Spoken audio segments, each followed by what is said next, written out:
18 पर इंटरव्यू को लेकर विपक्षी दलों ने कई सवाल खड़े किए। समाजवादी पार्टी ने बीजेपी नेताओं पर झूठे दावे करने का आरोप लगाया, वहीं सुप्रीम कोर्ट की कई टिप्पणियों की भी याद दिला दी। कहा है कि 350 से ज्यादा सीटें जीतेगी। जब झूठी बोलना है तो कुछ भी बोलो। अगर भारतीय जनता पार्टी को झूठी बोलना है तो वो कुछ भी बोलें। उनका आशान्वित होना अलग बात है, लेकिन जनता उनकी शकल नहीं देखना चाहती। उनकी मीटिंग्स खाली जा रही हैं, उनके प्रत्याशियों को गांव-गांव से लोग भगा रहे हैं। उन्होंने कोई काम नहीं किया है, उनके पास कोई जवाब नहीं है दावा करने के अलावा। जेपी नड्डा केंद्र की में उनकी सरकार है, प्रदेश में उनकी सरकार है। अगर कोई कहीं गलत काम कर रहा था तो उन्हें पिछले 5 साल में कार्रवाई करनी चाहिए। क्या जेपी नड्डा और उनकी सरकार और उनकी पार्टी इतनी निकम्मी है कि गलत काम करने वालों पर कोई कार्रवाई नहीं कर पाए? ये सिर्फ जनता के गरीबी, बेरोजगारी, कानून व्यवस्था, उनको लाभ देने वाली योजनाएं, किसानों के साथ उत्पीड़न, इनके बारे में बात नहीं करना चाहते, जवाब नहीं देना चाहते, इसलिए इधर। कोरोना काल में देश की सबसे बड़ी अदालत ने उत्तर प्रदेश की स्वास्थ्य व्यवस्था के बारे में क्या कहा, यह देश जानता है। किसानों पे गाड़ी चढ़ाने वालों के लिए सुप्रीम कोर्ट ने क्या कहा, यह देश जानता है। बलात्कारियों को बचाने के बारे में सुप्रीम कोर्ट ने क्या कहा, यह देश जानता है। हाथरस में बेटी को रात में अंधेरे में जलाने वालों के लिए सुप्रीम कोर्ट ने क्या कहा, यह देश जानता है। हम समझते हैं कि भारतीय जनता पार्टी से समाजवादी पार्टी को किसी सर्टिफिकेट की जरूरत नहीं है। उधर कांग्रेस ने भी जेपी नड्डा की भाषा पर सवाल खड़े कर दिए। कांग्रेस ने कहा है कि जब भी चुनाव आते हैं, बीजेपी अपने विरोधियों पर आतंकियों से मिलीभगत का आरोप लगाने लगती है।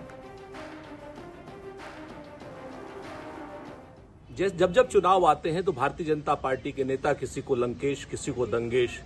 वास्तव में क्या ये सब लोग नंगेश हैं जो इस तरीके की भाषा का इस्तेमाल करते हैं?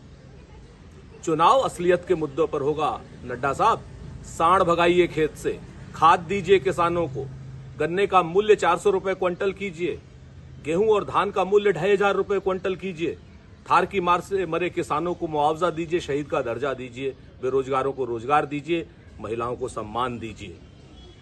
तब जाकर के चुनाव होगा। चुनाव भ्रमित करने वाले मुद्दों पर नहीं होगा। चुनाव दंगेश, नंगेश और लंगेश पर नहीं होगा। आने वाला समय आपको उचित।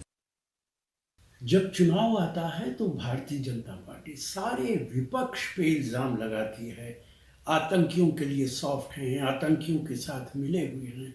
नड्डा साहब से पूछना चाहता हूं, गॉडसे का आरएसएस से क्या ताल्लुक था? क्या गॉडसे आतंकवादी नहीं था?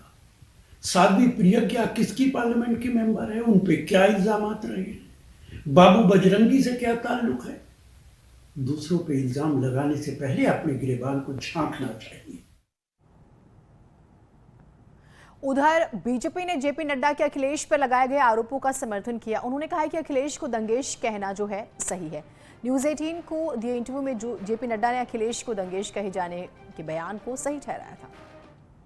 अखिलेश यादव और समाजवादी पार्टी का ट्रैक रिकॉर्ड है आतंकियों की मदद का।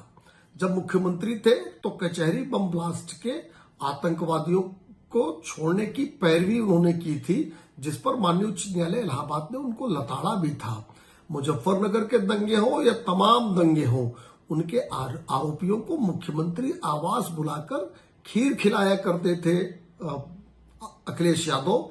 और सुप्रीम कोर्ट ने एक टिप्पणी की थी, गंभीर टिप्पणी की थी कि दंगों के दौरान समाजवादी पार्टी की सरकार मूक दर्शक बनी थी, इसलिए दंगेश कहा जाता है अखिलेश यादव को।